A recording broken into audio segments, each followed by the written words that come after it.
Seorang lelaki yang soleh bernama Sabit bin Ibrahim sedang berjalan di pinggiran kota Kufah. Tiba-tiba dia melihat sebuah apel jatuh keluar pagar sebuah kebun buah-buahan. Melihat apel yang merah marun itu tergeletak di tanah membuat air liur Sabit terlihat, apalagi di hari yang panas dan di tengah kehausan.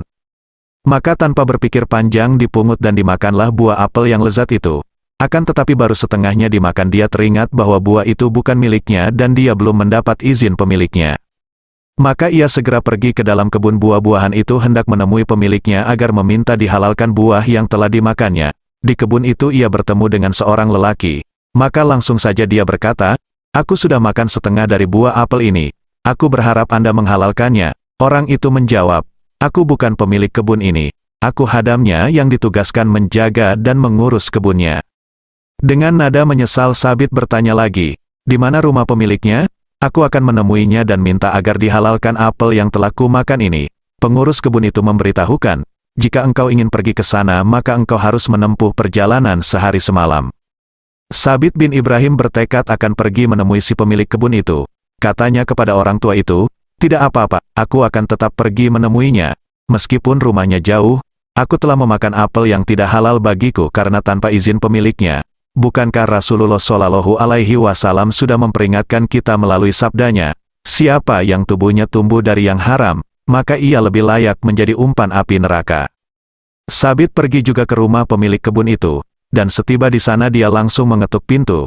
Setelah si pemilik rumah membukakan pintu, Sabit langsung memberi salam dengan sopan, seraya berkata, "Wahai Tuan yang pemurah, saya sudah terlanjur makan setengah dari buah apel Tuan yang jatuh keluar kebun Tuan. Karena itu maukah Tuan menghalalkan apa yang sudah kumakan itu?" Lelaki tua yang ada di hadapan Sabit mengamatinya dengan cermat. Lalu dia berkata tiba-tiba, "Tidak, aku tidak boleh menghalalkannya kecuali dengan satu syarat." Sabit merasa khawatir dengan syarat itu karena takut ia tidak dapat memenuhinya. Maka segera ia bertanya, "Apa syarat itu Tuan?" Orang itu menjawab, "Engkau harus menikahi putriku." Sabit bin Ibrahim tidak memahami apa maksud dan tujuan lelaki itu.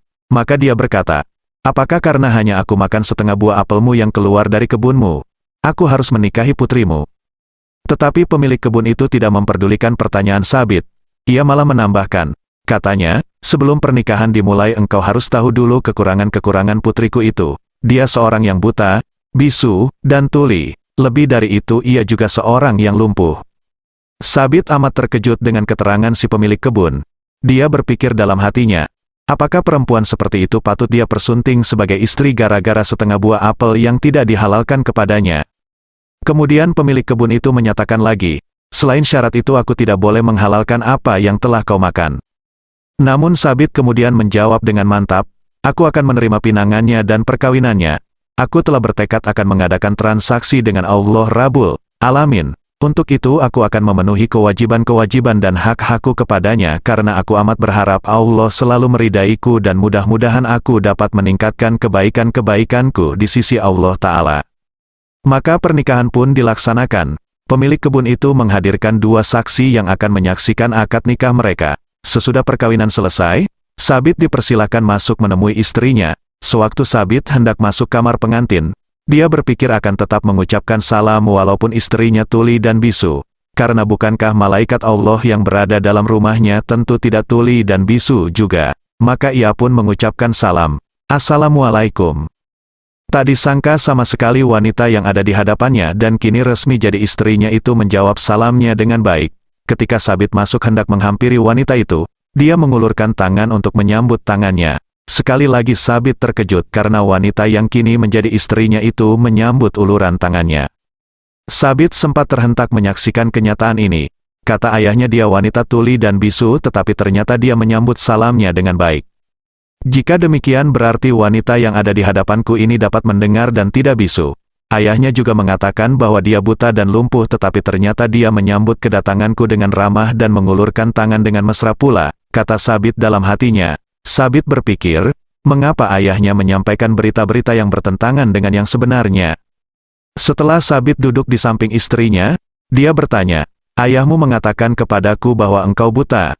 Mengapa?" Wanita itu kemudian berkata, "Ayahku benar, karena aku tidak pernah melihat apa-apa yang diharamkan Allah." Sabit bertanya lagi, "Ayahmu juga mengatakan bahwa engkau tuli.